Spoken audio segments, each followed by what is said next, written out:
You push the door open. It moves slowly, heavily, with a deep groan of iron hinges that resonates in the stone walls on either side. And the air that meets you is warm and still and saturated with the most extraordinary smell. A smell so layered and so rich that it seems to contain the entire world within it. There is ink, certainly, the sharp mineral tang of iron gall ink, the kind that was used to draw the earliest maps, the ink made from oak galls and iron salts and gum arabic, a recipe older than the printing press.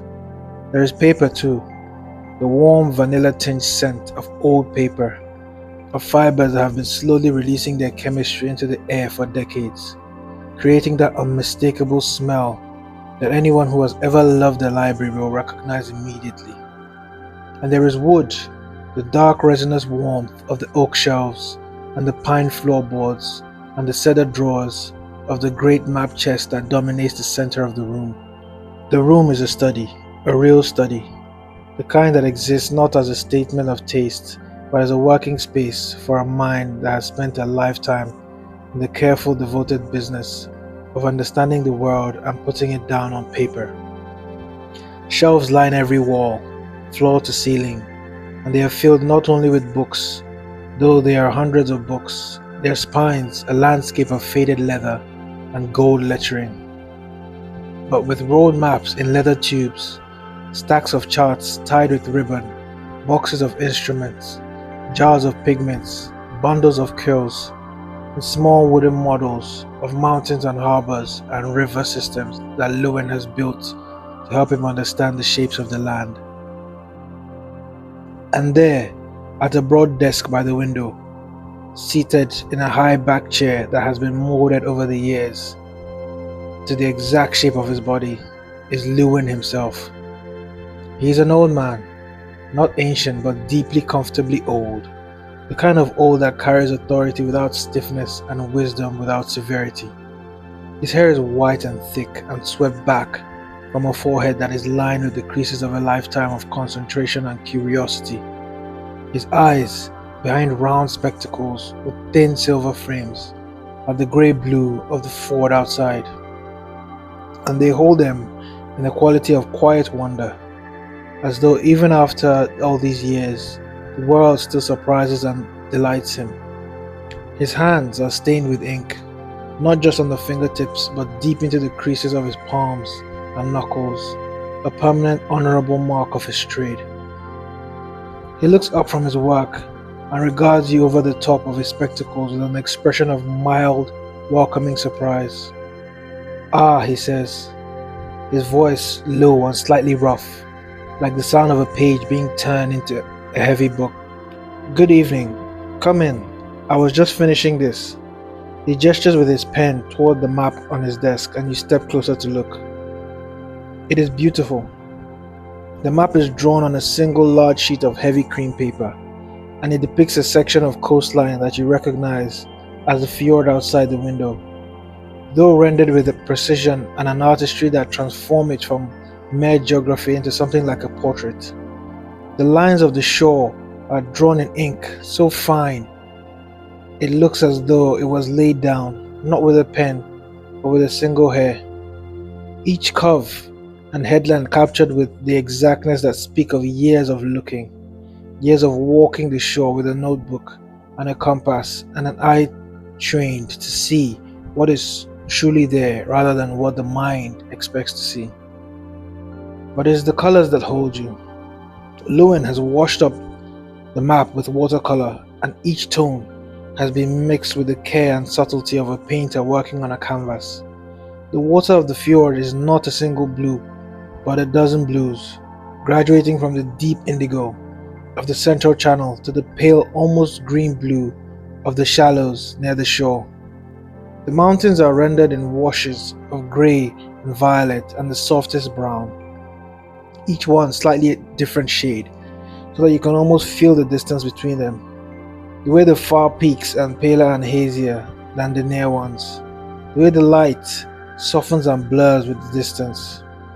The way the world recedes into mist. "I have been working on this map for 6 years," Lewin says. dipping his pen in the ink with a slow, deliberate motion that is itself a kind of meditation. The nib touches the surface of the ink and comes away with a single perfect droplet, clinging to its tip, dark and lustrous as a bead of obsidian.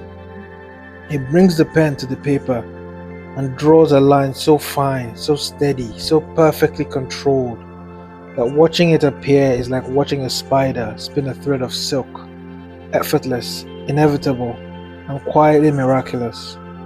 Not because the coastline is so complex, but because the light keeps changing, and the light is what makes it true. He sets his pen down and leans back in his chair, which creaks softly beneath him, and removes his spectacles and cleans them with a square of soft cloth. Slowly, methodically holding them up to the lamplight to check for smudges before settling them back on his nose. "Come," he says, "sit with me a moment. The light is nearly gone, and there is nothing more to be done until morning." There is a second chair beside the desk, a deep leather armchair that has been worn to the color of softness and old gloves, and you lower yourself into it. The leather sighs beneath your weight.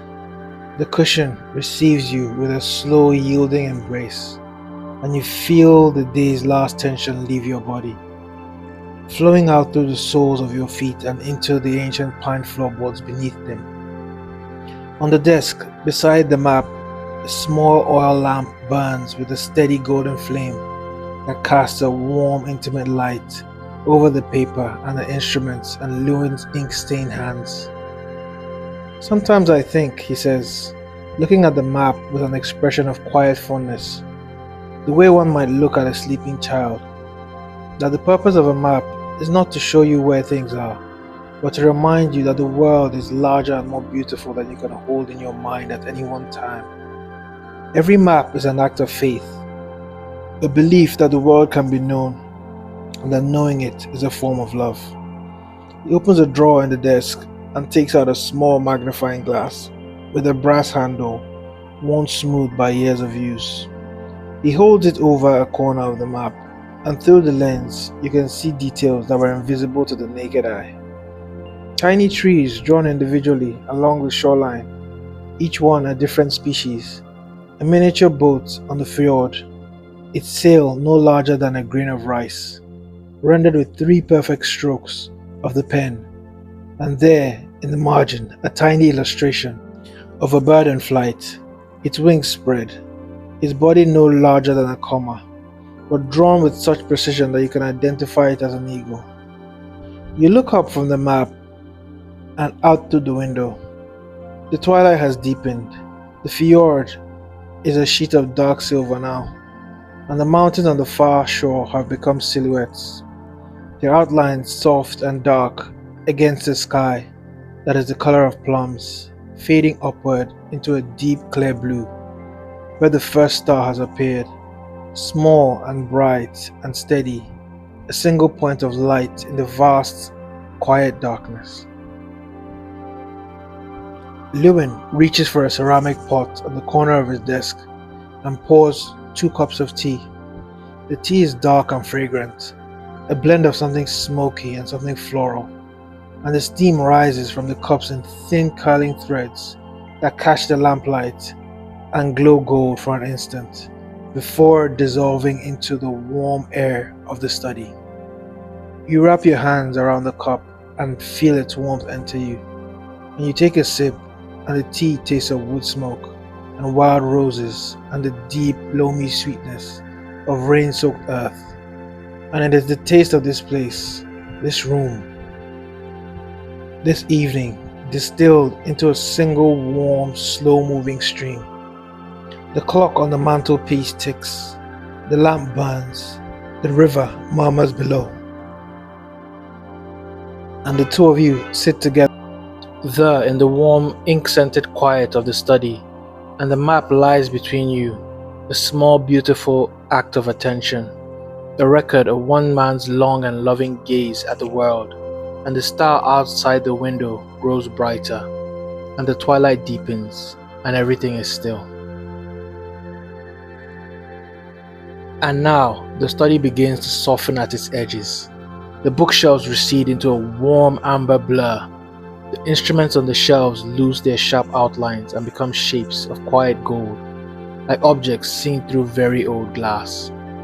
The map on the desk is still there, but its lines and colors are gentler now, less defined, more like a memory of a map than a map itself, as though the coastline and the mountains and the tiny eagle in the margin have begun to dissolve back into the paper from which they were drawn. Lowen is still beside you. You can feel his presence, the way you can feel the warmth of the lamp, steady and near and deeply reassuring. His breathing is slow and even, and your breathing has matched it, without your knowing. The two of you rising and falling together, like boats moored side by side on a quiet river, rocked by the same gentle current. The clock ticks, but the ticks are coming further apart now, each one a little softer, a little more distant, as though the clock itself is winding down, settling into the same deep stillness that is settling over the room. Tick, a long pause, tick, a longer pause, and then only the river, that endless, patient murmur that has been here since the glacier carved this valley from the rock. A sound so old and so faithful that it feels the voice of the earth itself, the voice of time, the voice of everything that endures. The lamp flickers once, gently, and the shadows in the room shift and deepen, and the world contracts to just this: the warmth of the tea in your hands, the softness of the chair beneath you, the smell of ink and old paper, flowing through the darkness beneath the bridge, carrying you with it, carrying you downstream, carrying you gently, surely into the wide, dark, quiet sea of sleep. Let the river take you. Let it smooth you the way it smooths the stones of its bed, patiently, tenderly, wearing away everything that is not essential, until only the smoothest, stillest, most peaceful parts of you remains. There is nothing to do. There is nothing to think. There is only the current, the dark, and the deep, slow, ancient piece of water finding its way home. And far away, in a lamplit study above a Norwegian river, an old man with ink on his hands gazes at a map he has been drawing for 6 years, and the star outside of his window shines, and the pen rests in its holder, and the river flows, and the river flows, and all is quiet, and all is well. Story 6. The Potter's Kiln. Welcome. You are here, and that is enough. Whatever the day has asked of you, you have given it. And now, the day is releasing you, the way a hand releases a held stone, gently, with a slow uncurling of fingers, letting you fall not downward, but inward, into the soft, dark center of yourself, where rest has been waiting patiently all along. Begin with a breath. Draw it in slowly, through your nose, and as you do, imagine that the air has texture, that it is made of silk, of mist, of the finest rain, cool and soft, and carrying with it a scent of wet clay and cedarwood and the clean mineral smell of mountain water. Let it fill your lungs completely, expanding them gently, the way a kiln fills with heat, slowly, evenly, with no part left untouched. Hold it, feel the fullness, feel the stillness inside the fullness, the way a pot holds stillness inside its form, a hollow that is not empty but waiting, patient and receptive and perfectly shaped for rest. And release. Let the breath leave you through parted lips, warm and slow, and feel the tension in your body dissolve with it, the tightness in your templates, the knot between your shoulder blades, the clenching in your hands that you did not even know was there until it softened and let go. Your body is growing heavier, your thoughts are growing lighter, The distance between waking and sleeping is narrowing with each breath, and you are approaching it now. That threshold, that gentle border, with the calm, unhurried pace of a stream approaching the sea. One more breath. Let this one be the deepest. Breathe in the whole of the night, the whole of the quiet, the whole of the dark, generous stillness that has gathered around you like a cloak with the softest wool. And let it go. Let everything go. You are here. You are held. And there is a village on a mountainside, wreathed in wood smoke and silence, where someone is making something beautiful from the earth. Imagine a mountain, not a sharp, dramatic mountain of ice and bare rock, but a mountain that has been softened by millennia of rain and wind and the slow, patient work of roots.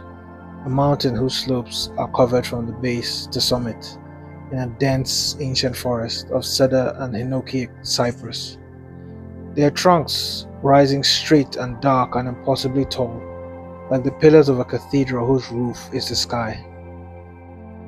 The canopy above is thick, and the light that filters through is green and gold and dappled, falling to the forest floor in shifting coins of brightness that move with the wind and give the whole world beneath the trees a quality of gentle underwater motion. You're walking along a path that winds upward through this forest. The path is made of packed earth and flat stones, set into the ground at intervals. Each stone is chosen and placed with an attention to beauty as well as function, so that walking this path feels less like hiking and more like reading a poem. Each stone a word, each curve a turn of phrase, each gap between the trees a pause for breath. The earth between the stones is dark and damp, and smells of cedar and decomposing leaves, the deep fungal richness of a forest that has been quietly building soil for centuries. Your footsteps make almost no sound. The earth absorbs them, and the forest absorbs them. The only sounds are the ones that belong there, the wind sifting through the high branches with a continuous papery whisper, the trickle of water from a small stream that runs alongside the path, its course marked by a line of ferns so green they seem to glow, and every few seconds, from somewhere ahead, a hollow wooden talk that echoes briefly among the trees before being swallowed by silence. It is the sound of a shishi odoshi, a deer scarer, a length of bamboo pivoting on a fulcrum, filling with water and tipping, striking a stone, rising again to fill once more. It is a sound of infinite patience, a sound that measures time, not in seconds but in slow, deliberate intervals of water and gravity return. The path levels as you near the top of a ridge. Through a gap in the cedars, a view opens before you that is so beautiful it seems to pause the world. Valley upon valley stretches away below, each one cradled between mountain ridges that recede into the distance in ever paler shades of blue, from the deep forested indigo of the nearest range to the palest, most ethereal lavender of the farthest, where the mountains are barely distinguishable from the sky. Mist sits in the valleys like spilled milk, thick and white and perfectly still, and above it the peaks emerge like islands in a sea of cloud, dark and green and ancient and serene. You descend the far side of the ridge, and the path leads you to a village. It appears gradually, piece by piece, the way all the most beautiful places do.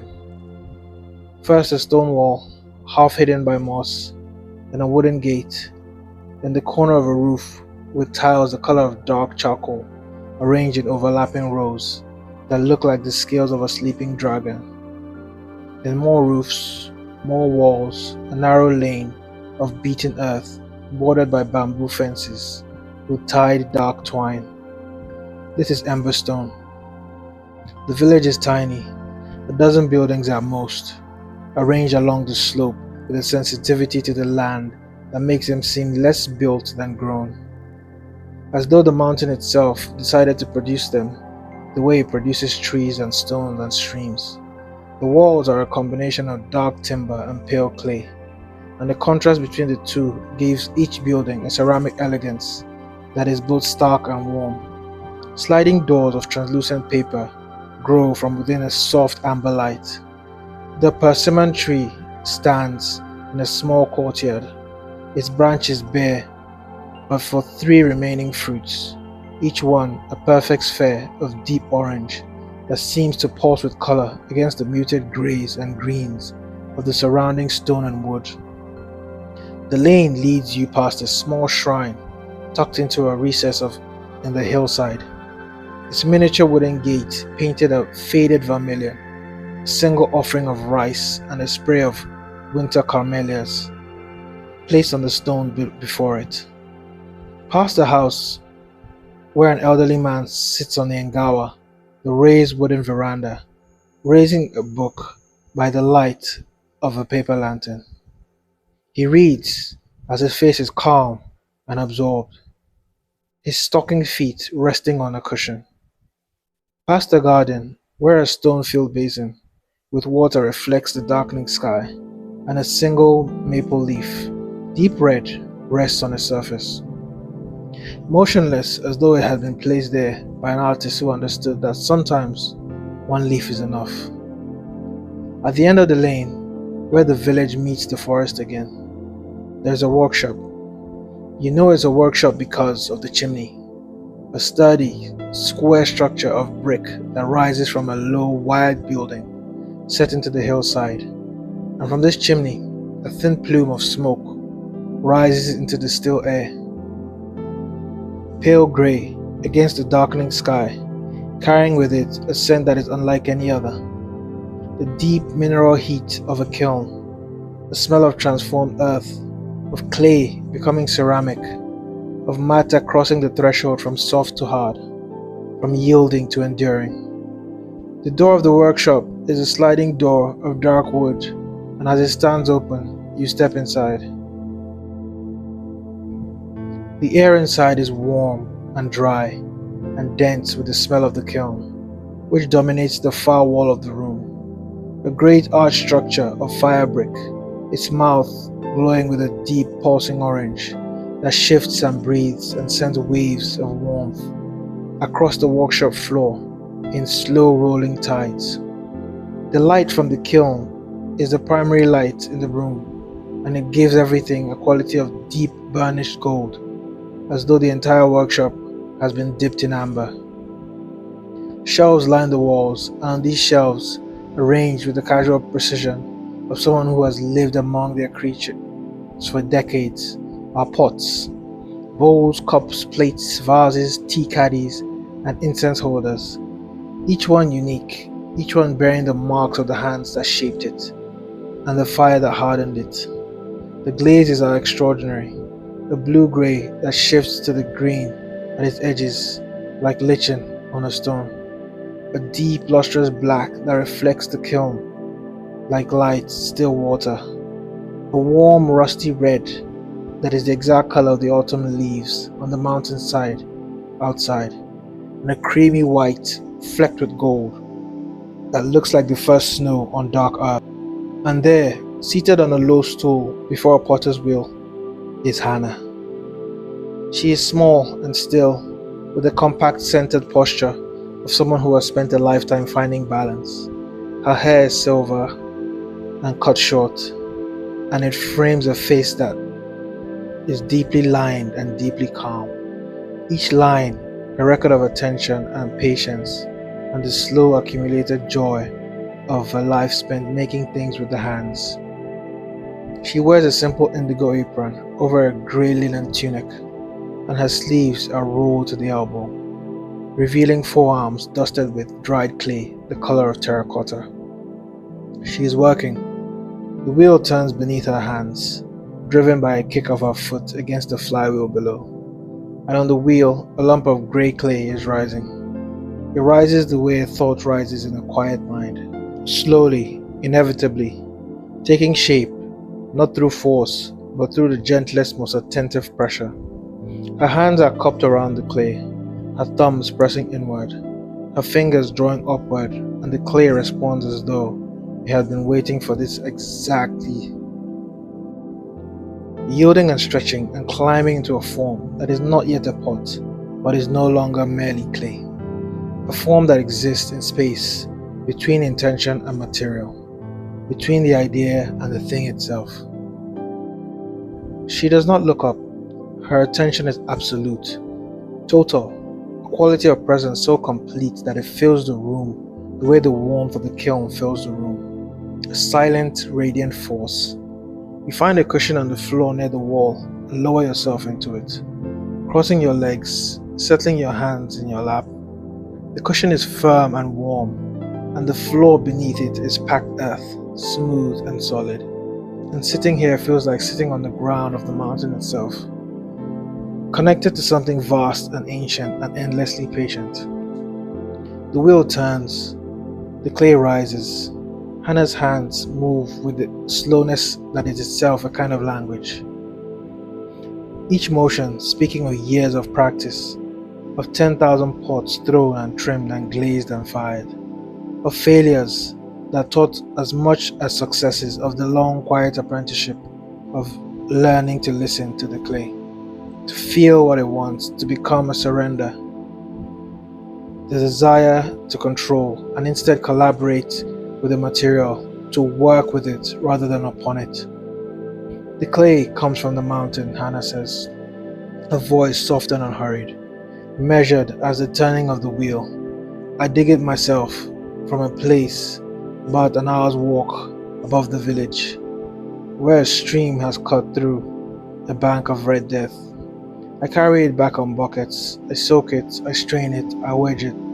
By the time it reaches the wheel, I have touched it 1,000 times. I know it. It knows me. She pauses, wetting her hands in a bowl of milky water beside the wheel, and the water runs down the sides of the rising form in thin, glistening streams. That is the secret, if there is one. Familiarity, not mastery, just knowing each other well. The form on the wheel has become a bowl. It is wide and shallow, with a rim that curves gently inward, and its walls are thin enough to let the light of the kiln grow faintly through them. Hannah slows the wheel and reaches for a length of fine wire, which she draws beneath the base of the bowl to separate it from the wheelhead.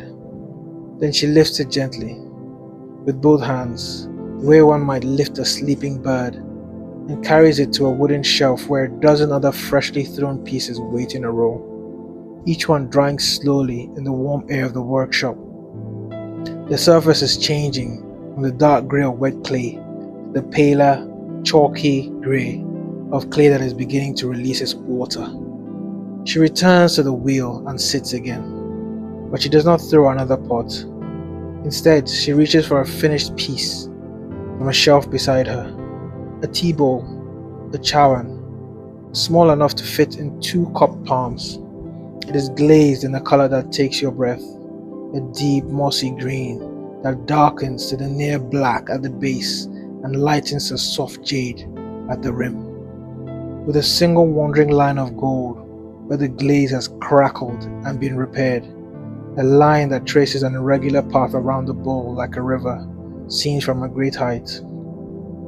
Kintsugi, Hannah says, holding the bowl towards you, the art of golden repair. When a pot breaks, you do not hide the damage, you fill the cracks with gold. The breakage becomes part of the beauty, part of the story. She turns the bowl slowly in her hands, and the gold line catches the kiln light and flares, a bright thread of warmth against the green. I broke this bowl 15 years ago, and I was angry at something. I did not remember what. I swept it off the table, and it shattered. She smiles, a small refuel, deeply warm smile. So I gathered the pieces and I mended it, and now it is the most beautiful bowl I own. More beautiful for having been broken. The more precious having been repaired. She replaces the bowl in your hands. It is light and warm and smooth, and the gold line beneath your fingertip is the faintest ridge, a texture you can feel but barely see. And holding it feels like holding a lesson, a quiet physical truth about damage and repair, and the strange, persistent beauty of things that have been broken and made whole again. The kiln breathes. The workshop is warm and still. Through the open door, you can see the last light fading from the valley, the blues deepening into indigo, the mist in the valleys thickening and rising, the first stars appearing above the mountains, faint and far and impossibly patient. Hannah rises and moves to a low table near the kiln, where a cast iron kettle sits on a small brazier. She lifts the kettle and pours water into two tea bowls, not the kintsugi bowl, but two simpler ones, rough and warm, the color of autumn earth. The water steams and it falls. The scent of matcha rises from the bowls, green and vegetal and grounding. The scent of leaves that have been shade grown and stone ground to the finest powder. The concentrated essence of a tea's plant. She carries the bowl to you and kneels beside you, placing it in your hands with a small bow, and you bow in return, and the exchange is wordless and complete. A conversation conducted entirely in warmth and attention, and the weight of a clay bowl held between two palms. You drink it. The tea is warm and slightly bitter, and deeply fundamentally comforting, the way the earth itself is comforting, solid and real and endlessly present. It fills your mouth with green. It fills your chest with warmth. It fills the quiet between you and Hannah with something that does not need to be named, a shared understanding that the most important things in life are simple: clay, water, fire, hands, time, and the willingness to sit still and pay attention. And now, the workshop begins to dissolve into its own warmth. The shelves of pots become soft shapes in a golden haze. The kiln's glow deepens and widens until it seems to fill not just the room, but the whole world. A vast amber radiance that holds everything within it. The clay, the wheel, the tea, the gold-mended bowl, the mountain and the forest and the mist, all of it cradled in the warmth of the kiln's long, slow breath.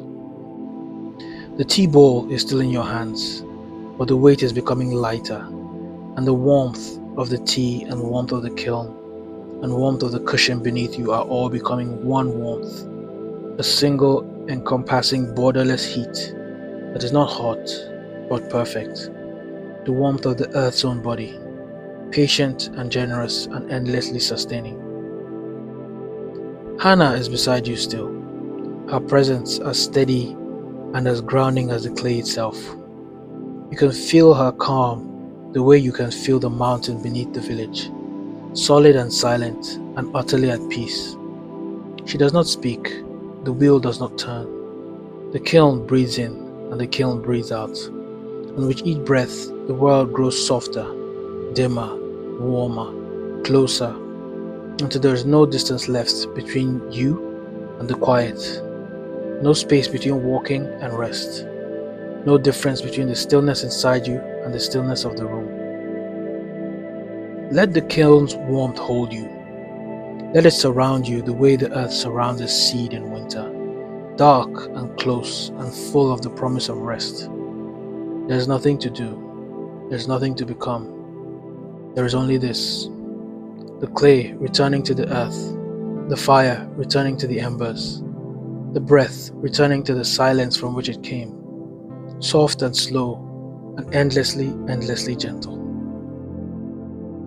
And far away in a mountain village, wreathed in wood smoke and mist, a woman with silver hair and clay sits beside a cooking kiln, and the gold line in a broken bowl catches the last of the firelight, and the cedar trees sway above the rooftops, and the stream runs over its stones, and the shishi odoshi fills and tips and strikes and rises, and the sound it makes is the sound of time passing gently. And all is warm, and all is held, and all is well.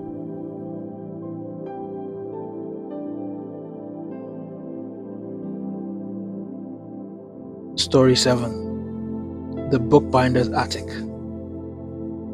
Welcome. You have arrived again at this gentle threshold, this doorway beneath the noise of the day and the hush of the night. Step through it now. Leave behind whatever you have been carrying, the weight of decisions, the echo of conversations, the low hum of tasks unfinished. None of it belongs here. Here there is only quiet, and the quiet has been waiting for you, patient as a book left open on a table, ready for you whenever you are ready for it. Begin with the breath.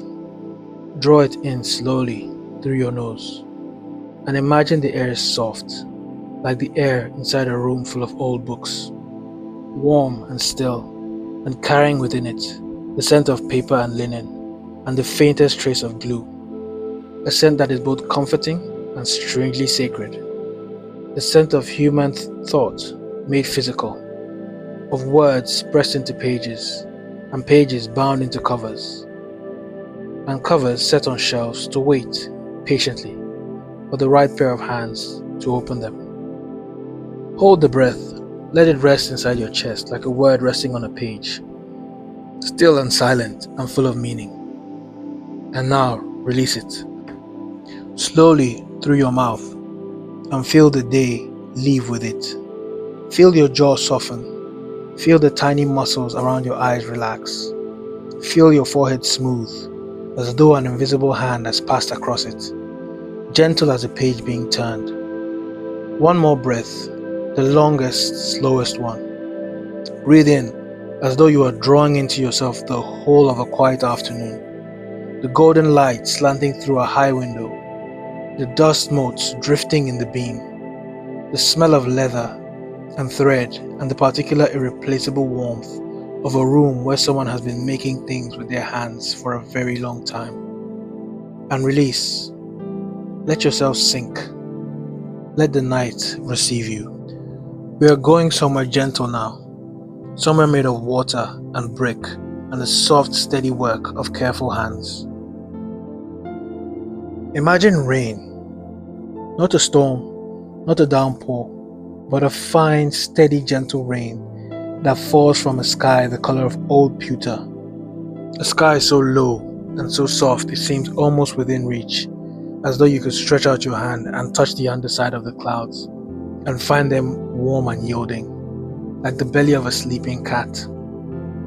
The rain falls straight down, but there is no wind, and it makes a sound on the surfaces it touches that is different for each one. A soft hiss on the water of the canal, a quiet patter on the brick of the buildings, a faint drumming on the canvas awnings of the shops along the waterfront, and on the broad flat leaves of the lime trees that line the towpath, a slow, irregular drip, drip sound that sounds like a clock keeping its own unhurried time. You are standing on a narrow brick path that runs along the edge of a canal. The canal is wide and still, its surface dimpled by the rain in a pattern so dense and so constantly shifting that watching it is like watching a living thing breathe, an endless gentle agitation that never resolves and never needs to, that simply goes on and on, each raindrop creating its own tiny circle that expands outwards and meets another and another, until the whole surface is a tapestry of overlapping rings, a fabric woven from water and air. The town of Stillwater rises on both sides of the canal.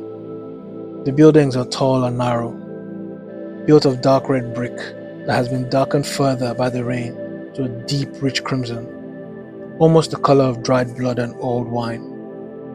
The facades are topped with ornamental gables, stepped gables, bell gables, and gables curved into scrolls and flourishes that speak of a time when even the shape of a roofline was considered worth making beautiful. The windows are tall and thin, divided into many small panes by slender bars of lead, and behind the glass, warm light glows from every house, turning each window into a small luminous painting. A shelf of blue and white porcelain, a table with a vase of tulips, a woman reading by the light of a single lamp, her face illuminated from below in a way that makes her look like a figure in a vermeer. You walk along the towpath. The bricks beneath your feet are old and slightly uneven, and the rain has made them shine, and their surface reflects the warm light from the windows above in long trembling streaks of gold that ripple as you walk, as though you are walking across a scattered handful of amber coins. The air smells of rain and canal water and brick dust, and from somewhere nearby, the warm yeasty scent of bread being baked, a scent so fundamental and so deeply comforting that it seems to reach past your nose and your mouth and speak directly to some ancient wordless part of you that associates warmth and grain and rising dough with safety and home. The houseboat is moored along the canal, its hull painted a dark green that is almost black in the rain. It sits low in the water, solid and content, and on its roof, a row of terracotta pots holds herbs, rosemary, basil, thyme, their leaves beaded with rain, each bead a tiny trembling lens that holds within it a miniature inverted image of the sky. A cat sits in the boat's open doorway, a large marmalade-colored cat with half-closed eyes, watching the rain with an expression of supreme and utter indifference. And the sight of it fills you with a warmth that has nothing to do with temperature and everything to do with the simple, perfect rightness of a cat sitting in a doorway while it rains. The towpath curves gently to the right, following the canal as it bends around a corner. And here the buildings are older, their brick darker, their gables more elaborate. A stone bridge crosses the canal, its arch reflected in the water below, to form a perfect circle. A dark shadow through which the canal flows onward into a tunnel of green. For on the far side of the bridge, the lime trees lean inward from both banks, their branches meeting overhead to create a canopy so dense that the rain cannot penetrate it. And the water beneath is still and dark and scattered with fallen leaves that float on the surface, just like small golden boats. Just before the bridge, set into the ground floor of a tall, narrow building, whose gable is shaped like a bell, there is a door. It is a small door, painted a deep, dusty blue that the rain has made luminous, the color of a twilight sky reflected in a puddle. Above the door, a wooden sign hangs from a wrought iron bracket, and on the sign, carved in letters that are gilded and slightly worn, are the words Oswin van der Berg, bookbinder. The sign swings very gently in the stillness, though there is no wind, as though the rain itself is enough to move it and make it a faint high creak that is almost musical. You push the door open. It is a light door, lighter than you expected, and it swings inward with a soft click of the latch. And the air that greets you is so different from the damp air outside that stepping through the doorway feels like stepping from one season into another. It is warm, dry, and saturated with the most extraordinary scent. A scent that is at once simple and endlessly complex. The way a chord is both one sound and many. There is paper, of course, the warm vanilla and almond fragrance of aged cellulose, the scent that scientists have identified as the breakdown of linen in the fibers, but which your body recognizes simply as the smell of rooms where stories live.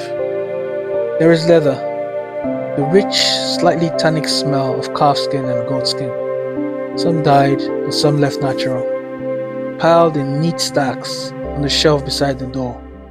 There is glue, the faint, sweet animal warmth of wheat paste and bone glue, simmering gently in a small pot on the spirit lamp. And there is thread, the clean, faintly waxy scent of linen bookbinding thread, spooled on wooden bobbins that hang from pegs on the wall in a row of pale, creamy discs. The room is narrow and tall, like the building itself, and a steep wooden staircase rises from its center to an upper floor.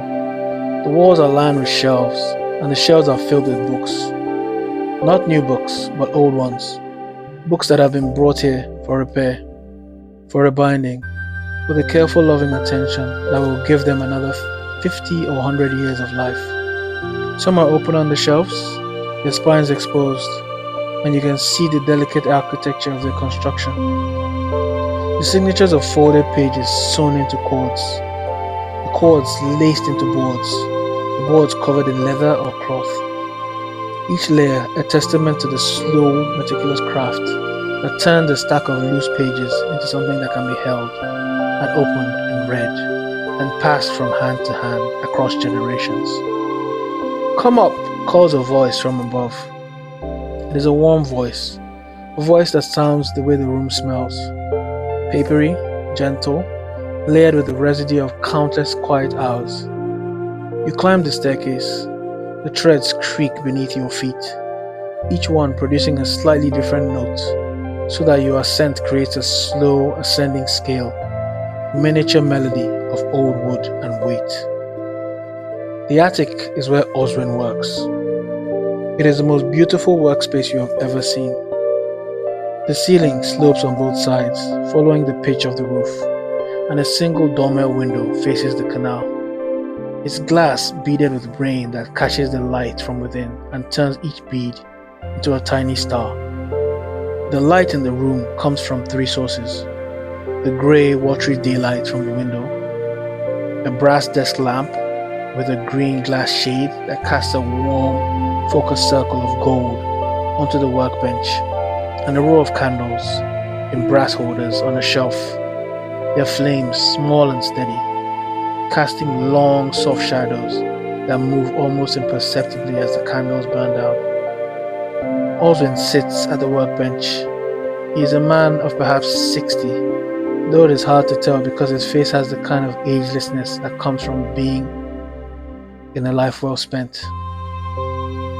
His hair is grey and curly, and slightly wild, as though it has been mussed by hand, running through it in thought and never quite smoothing back down. His eyes, behind small round spectacles, are the color of dark honey, and they carry in them a quality of patience so deep it seems geological. The patience of someone who has spent decades measuring things in millimeters and fractions of millimeters, aligning things by sight and touch, making things that are meant to last. He is sewing. A book lies open in a wooden sewing frame before him. Its signatures, the folded gatherings of pages, draped over a set of cords that run vertically between the frame's crossbars. He holds a curved needle threaded with linen, and he passes it through the fold of a signature, around the cord and back through the fold, pulling the thread taut with a slow, even tension that makes the thread sing, a faint, high, almost inaudible note, like the sound a spider's web might make if you could hear it vibrate in the wind. "Sit," he says, without looking up. His voice is accented with the soft, round vowels of this region, and it has the quality of a voice that is used to speaking quietly, to keeping its volume low out of respect for the silence in which it works. There is a chair by the window, and there is chocolate on the stove. You find the chair, a high-backed wooden chair, with a cushion of faded blue velvet, and you settle into it. The cushion sighs beneath you. From here, you can see the whole attic, the workbench with its tools, sewing frame, the stacks of leather and cloth, the jars of pigment and gold leaf, the rows of completed books on a shelf by the door, their spines lettered in gold, waiting to be returned to their owners. And through the rain-beaded window, you can see the canal below, its surface alive with the endless gentle percussion of the rain. On a small iron stove in the corner, a pot of chocolate warms, not the thin, sweet chocolate of a cafe, but a thick, dark, almost bitter chocolate made from cocoa and water, and a pinch of salt and the barest whisper of cinnamon. The kind of chocolate that has been drunk in workshops and studios for centuries. The fuel of patient, concentrated work. Oswin nods towards it, and you pour yourself a cup. It is dense and warm, and the color of mahogany. The first sip coats your tongue with a richness so deep and so smooth, it feels like velvet. And the warmth of it spreads through your chest and down into your stomach, and outward into your limbs, meeting the warmth of the room itself, until your whole body is suffused with a gentle cocoa-scented heat. The needle moves in and out, round and through. Oswin's hands are large, but extraordinarily precise, and they move with a rhythm that is as steady and as soothing as the rain on the window. Each stitch is identical to the last, each one pulling the thread to exactly the same tension, each one binding the pages a little more firmly to the cords that will hold them in place for the next 100 years.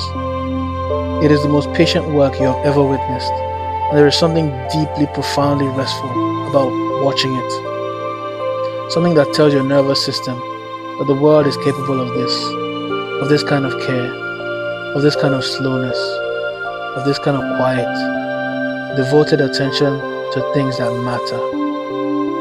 This one is a journal, Oswin says, his voice low and even, his eyes on his work. From 1847, a woman, a school teacher, kept it for 20 years. Every day she wrote about the weather, about what her students read, about the way the light fell on the canal in the winter. He pauses, finishing a stitch, and ties a small kettle knot with a deft twist of his fingers. The binding had come apart, the thread had rotted, but the pages are perfect. Her ink is still dark, her handwriting is still clear. 170 years and her words are still here. He runs his thumb along the spine of the textbook, feeling the stitches, checking the attention. That is what I love about this work, he says. I am not the author, I am not the reader. I am the one who keeps the conversation going, the one who makes sure the voice can still be heard. He looks up then, and his eyes behind the spectacles are warm and bright, and there is in them a joy so quiet and so complete that it does not need to be expressed in anything more than this. A man, a needle, a thread, a book, and the rain falling softly on the canal outside. He returns a finished signature to its place and lifts the next, handling the old paper with a tenderness that borders on reverence, his fingertips barely touching the edges, supporting the fold with the flat of his palm. A small cloud of dust rises from the pages, not unpleasant dust, but the fine golden dust of old paper, catching the lamplight as it drifts upward. Each mote a tiny spark, a miniature star, suspended for a moment, before settling again on the surface of the workbench. The rain continues. It is the kind of rain that has no intention of stopping, that has settled in for the afternoon, and the evening, and perhaps the night. A rain that is not an event, but a condition, a state of being, as natural and as ongoing as breathing. It fills the window with a silver veil, through which the town on the far side of the canal becomes a watercolor. Blurred edges, soft colors, shapes that melt into one another, as though the whole world is being gently dissolved and reformed in something gentler, something quieter, something more like a dream. You sip your chocolate. Oswin sews. The candles burn, and the attic holds you both in its warm, paper-scented embrace. A small room high above the water, a room where time moves at the pace of a needle through a fold of paper, a room where the most important thing in the world is the next stitch, and the next, and the next. And now, the attic begins to blur at its edges, the way ink blurs on paper when a drop of water falls upon it. The colors spreading softly outward, the lines losing their sharpness, the shapes becoming gentler and less defined. The shelves of books become a warm golden haze. The candle flames become points of amber light floating in a soft fog. The workbench and the sewing frame and Oswin's hands dissolve into the warmth, and all that remains is the feeling of the room, its safety, its patience, its deep, unhurried care, and the sound of the rain. The rain is everything now. It is on the window, and on the canal, and on the rooftops, and on the leaves of the lime trees, and each surface it touches adds its own voice to the chorus, a vast, gentle, all-encompassing murmur that wraps around you like a blanket woven from water and air. It is the most soothing around in the world. It asks nothing, it demands nothing. It simply falls and falls and falls, with the patience of something that has been falling since before there were canals and towns and attics, since before there were books and hands to bind them, since the beginning of all things. The chocolate is still warm in your hands, but its weight is fading, becoming lighter, becoming part of the warmth of the room, which is itself becoming part of the warmth of sleep. Oswin is still sewing, somewhere in the golden blur, his needle still moving, his thread still singing its faint high note, but the sound is growing softer, more distant, more dreamlike, until it is no more than a memory of a sound, a stitch in the fabric of the silence.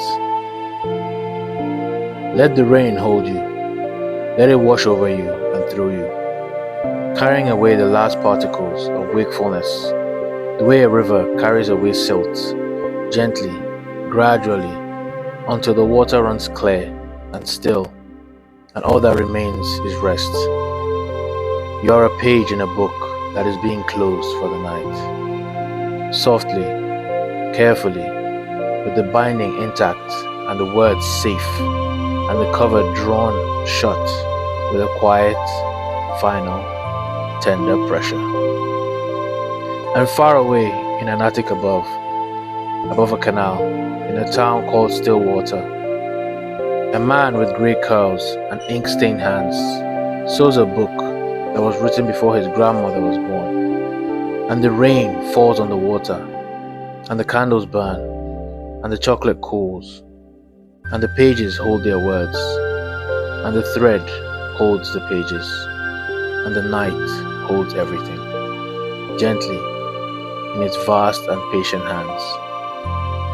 Story 8. The Herbalist's Cottage. Welcome. This is the last journey. Not the last because there will be no more, but the last of this particular night. The final door in a long hallway of doors, each one opening onto a different quiet place, a different kind of rest. You have been walking gently all this time, and now the path has brought you here, to this final threshold, and beyond it there is only sleep, deep and kind and absolute. Begin with a breath, the last deliberate breath of the night. Draw it in through your nose, slowly, and let it bring with it the scent of a forest at dusk, the green resinous sweetness of pine and hemlock, the rich dark smell of leaf mold and damp bark, the cool mineral freshness of a stream running over mossy stones. Let it fill you from the soles of your feet to the crown of your head, a rising tide of green and gold and quiet. Let your body open to receive it, the way a forest opens to receive the rain, without resistance, without effort, with nothing but the simplest, most natural willingness. Hold the breath, Feel yourself full, feel yourself still, and then release, letting the air leave you in a long warm stream, and with it, let the last thread of the waking world unspool and fall away. Where a leaf detaches from a branch in autumn, not with a snap, but with a yielding, gentle, grateful letting go. Feel your body grow heavy. Feel the surface beneath you become the earth itself, dark and warm and fragrant, with the slow chemistry of roots and rain. One more breath, not a breath you take, but a breath that takes you, a breath that rises from somewhere deep below, from the place where sleep begins, and carries you downwards on its slow, warm current. Past thought, past worry, past the surface of the day, into the dark, rich, loamy quiet that lies beneath everything. You are ready, you are descending, and there is a forest, old and deep and kind, and a path through the trees, and a light in the distance that flickers like a candle behind a curtain of leaves. Imagine a forest, not the dark, tangled forest of fairy tales, but a forest that feels like a sanctuary, a place that has been allowed to grow according to its own deep logic for so many centuries that walking into it feels like walking into a living mind, vast, unhurried, endlessly complex, and profoundly peaceful. The trees are enormous. Tulip poplars rise from the forest floor on trunks as straight and as wide as columns in a cathedral. Their bark of mosaic of grey and silver and the palest green where lichen has taken hold. Red oaks spread their canopies outward in great dark sheltering arcs. Hemlocks cluster in the hollows, their needles so dense and so dark that the shadows beneath them are the color of deep water. The light is the light of the late afternoon in the mountains, golden and slanted, entering the forests from the west in long warm beams that illuminate whatever they touch with a vivid, almost painterly intensity. A spray of ferns, each frond edged with fire, a fallen log covered in moss so green it seems to glow from within, a spider's web strung between two branches, its threads blazing with captured light, each strand a filament of gold. The rest of the forest exists in a soft green twilight, a gentle dimness that is not dark but deeply restful, the kind of light that makes your eyes relax and your pupils widen and your whole body settle into a slower, more receptive mode of being. You are walking along a path. The path is old, worn into the mountainside by generations of feet. Human feet, deer feet, the quiet padding of foxes, and the careful stepping of black bears. And it winds through the forest with the organic, unhurried logic of a stream, following the path of least resistance, curving around boulders and dipping into hollows and rising over ridges, in a way that feels less like navigation and more like conversation. As though the path and the mountain have been discussing the best routes for centuries and have finally amicably agreed. The ground beneath your feet is soft. Decades of fallen leaves have compressed into a thick, springy mat that absorbs each footstep with a quiet, cushioning give, and the sound your feet make is almost no sound at all. A soft shush, a whisper, barely louder than the sound of your own breathing. The air is cool and smells of 100 things at once. The sweet balsamic resin of the hemlocks, the sharp tangy scent of crushed sassafras leaves, the deep fungal richness of decomposing wood, and beneath it all, the clean, cold mineral scent of the stream that you can hear somewhere below you. To the left, its voice a continuous tumbling murmur, that rises and falls with the terrain, growing louder as you descend and softer as you climb. A bird calls from the canopy above, a wood thrush, its song a cascade of flute-like notes, so clear and so pure that hearing it feels like a physical sensation, like cool water poured into the air, filling your head with a sound so beautiful that for a moment the whole forest seems to pause and listen. The song spirals downwards through the branches, echoing off the trunks, and then it is gone. And the silence that follows is not an absence, but a presence. A silence made richer and more complete by the beauty that has just passed through it. The path descends into a hollow where the stream crosses, and here you find a small footbridge made of 2 logs laid side by side and flattened on top. Their surface is once smooth by years of crossing. The stream beneath is narrow and clear, and the water runs over a bed of smooth stones in shades of brown and grey, and the occasional deep red. Each stone visible through the water with the perfect clarity of a world seen through glass. Small dark shapes dart between the stones. Brook trout, their bodies speckled with red and gold.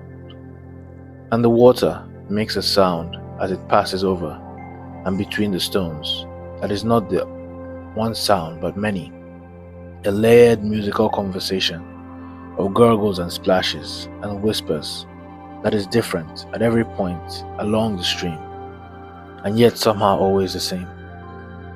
Always the ancient universal language of water finding its way downhill.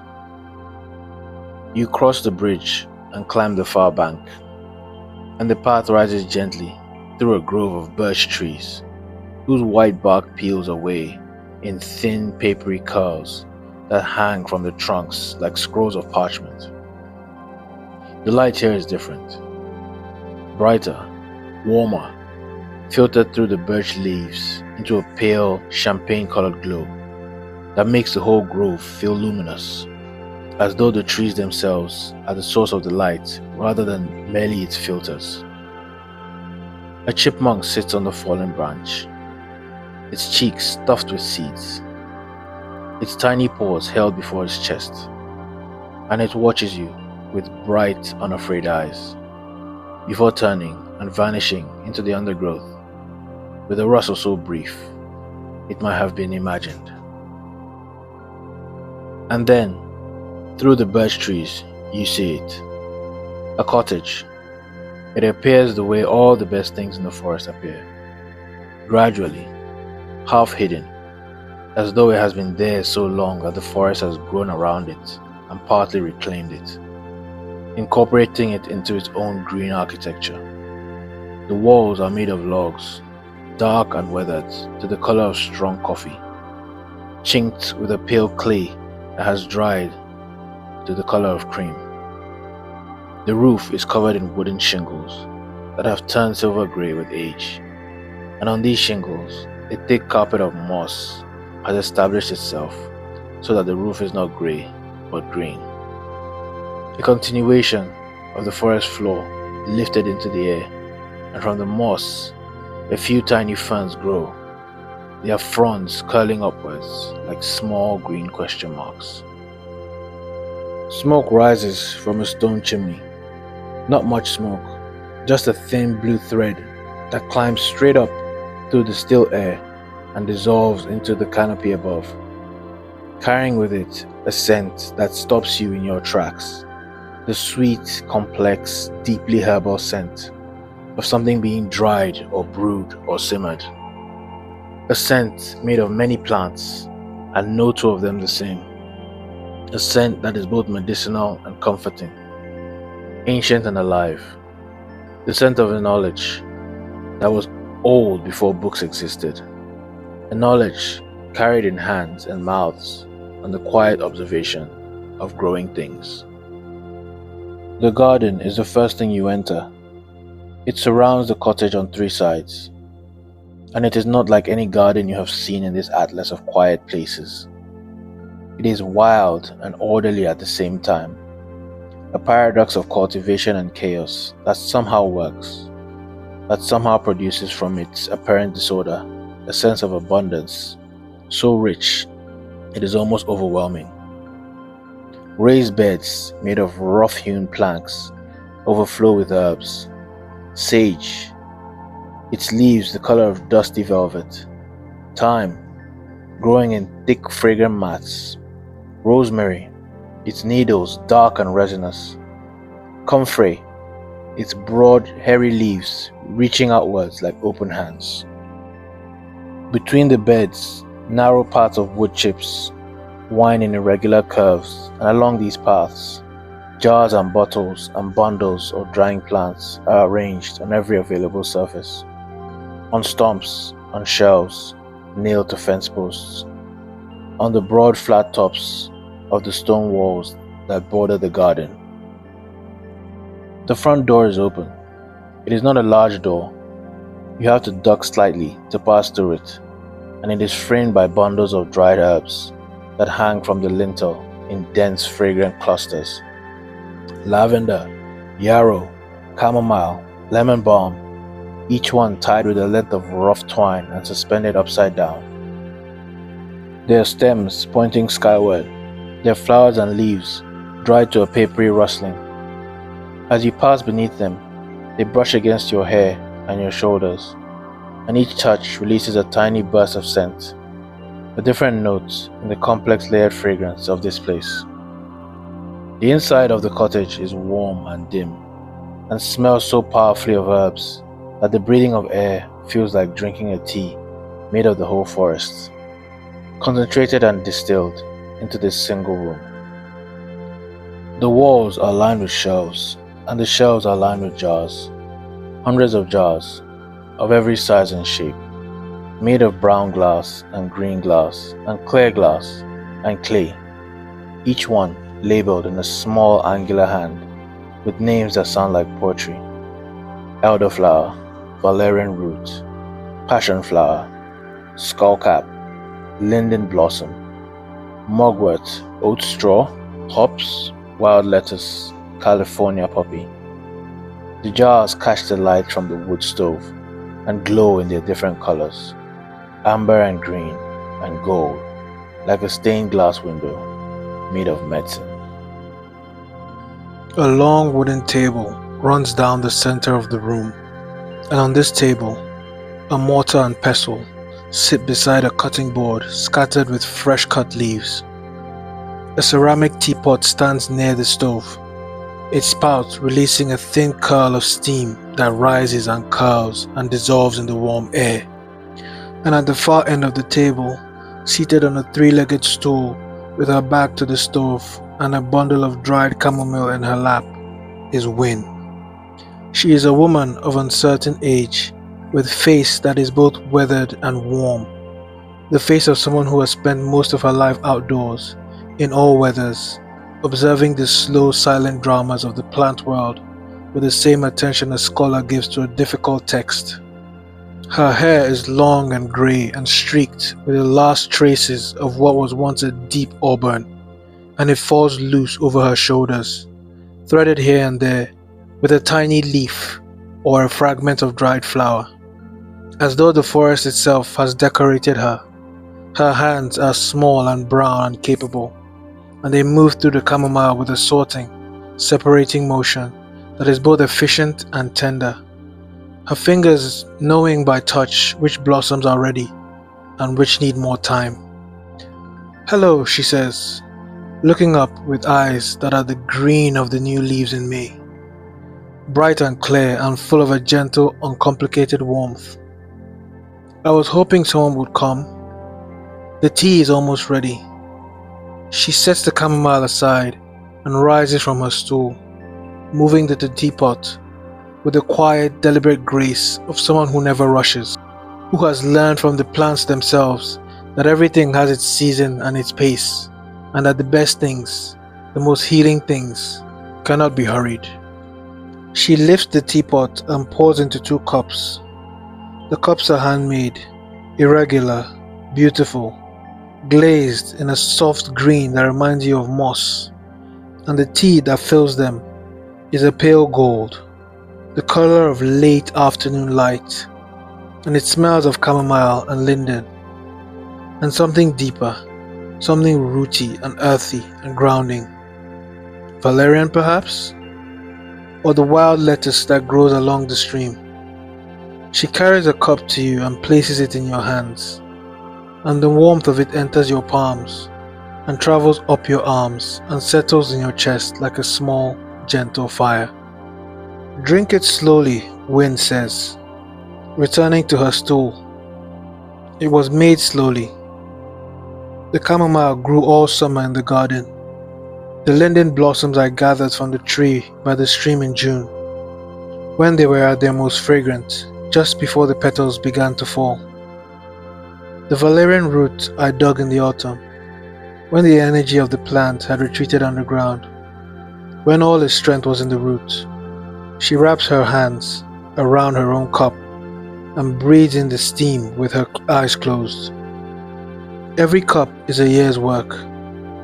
Every sip is a season. You drink. The tea is warm and floral and gently bitter, and it moves through your body, the way warmth moves through a cold room, slowly, steadily, reaching every corner. You feel it in your temples, where a soft, spreading ease replaces a tightness you had not noticed. You feel it in your shoulders, which lower and soften. You feel it in your stomach, which unclenches in your hands, which grow heavier and warmer around the cup. Wind talks softly about the plants, about how chamomile flowers open in the morning and close by midday, and how she gathers them in the early hours when the dew is still on them and their essential oils are at their strongest. About how valerian smells sharp and earthy when fresh, like turned soil after rain, and how the cats in the village go wild for it, rolling in the garden beds where it grows, purring and kneading the earth. About how linden trees bloom for only 2 weeks each year, and how during those 2 weeks the air around the tree is so thick with fragrance and with bees that standing beneath it feels like standing inside a humming golden cloud. She speaks the way the stream speaks, continuously, gently, without emphasis or urgency, each word arriving at its own pace, each sentence flowing into the next way water flows over stones, shaped by the contours of thought beneath it, never forced, never hurried. And as she speaks, the wood stove crackles, and the jars on the shelves glow, and the light from the stove flickers across the ceiling in warm, shifting patterns, and the tea in your cup grows cooler, and your eyelids grow heavier, and the forest outside the open door darkens by imperceptible degrees as the last of the daylight seeps from the sky. A firefly drifts in through the open door, just one, small and silent, its light a soft pulsing green that flares and fades, in a rhythm so slow and so gentle it seems to be breathing. And the sight of it, this tiny living lantern floating through the herb-scented air of the cottage, is the most peaceful thing you have ever seen. A small miracle of light and silence, a signal from the night itself that all is well, that the darkness is not empty, but full of small, quiet, luminous things. And now, the cottage begins to soften.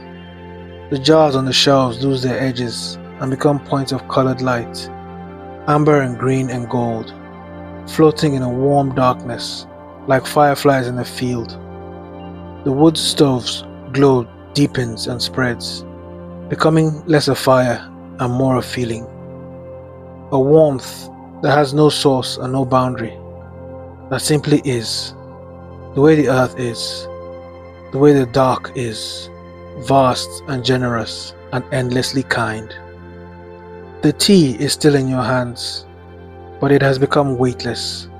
and the cup has become warmth itself, and the warmth has become your hands, and your hands have become a part of the chair, and the chair has become a part of the cottage, and the cottage has become a part of the forest, and the forest has become a part of the mountain.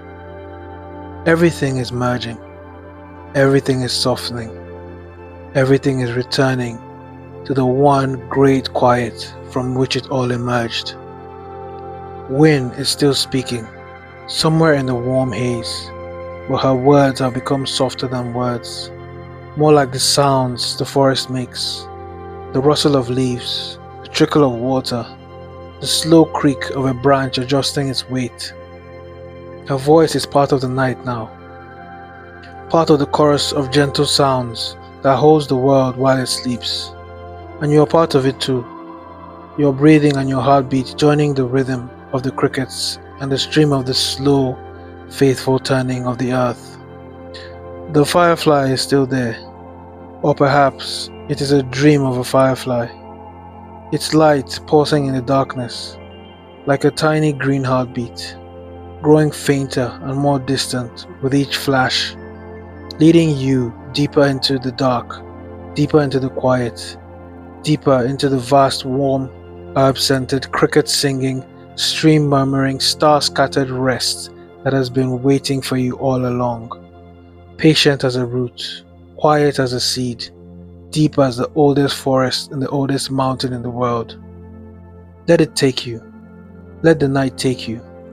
Let the tea and the herbs and the firelight and the sound of the stream and the voice of the woman who knows the names of all the growing things carry you down, down into the sweetest, deepest, most complete rest you have ever known. There is nothing left to do. There is nothing left to hear.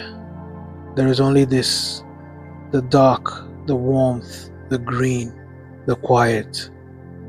And far away, in a log cottage, in a forest in the Appalachian foothills, a woman with grey hair and green eyes banks the fire in her stove and closes the door against the night, and the jars on her shelves glow softly in the embers, and the chamomile sleeps in its jar, and the valerian sleeps in its jar, and the linden blossoms sleep in their jar, and outside the fireflies pulse in the meadow, and the stream runs over its stones, and the whippoorwill calls once, twice, and then is silent, and the forest folds its great dark arms around everything, and holds it close, and holds it safe, and whispers, "Rest now, rest."